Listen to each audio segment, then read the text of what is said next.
অনেক বছর পরে এবার ঈদটা গ্রামের বাড়িতে করতে আসছি।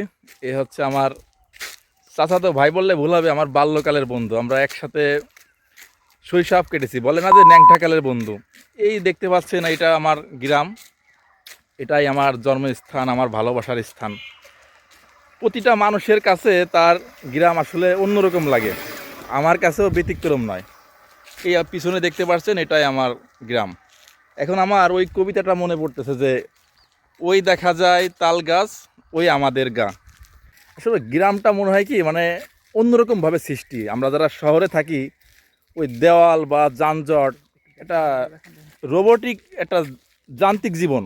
কিন্তু মানে এখানে যে এতটা শান্তি, যারা গ্রামে না যায়, যারা শহরেই ঈদ করে, আসলে তাদের কোনো ঈদ হয় না। শুধু ঈদ না, মানে তাদের জীবনটাই রোবটিক।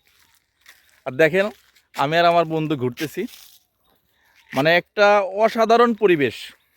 এখানে আসলে বলে না যে কবিরা যে কবিতা লেখে, আসলে কবিরা তো এমন পরিবেশে থেকেই কবিতা লিখছে।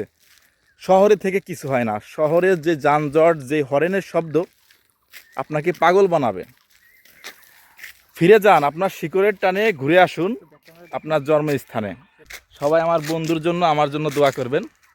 আর সবাইকে ঈদের শুভেচ্ছা। ঈদ মুবারক।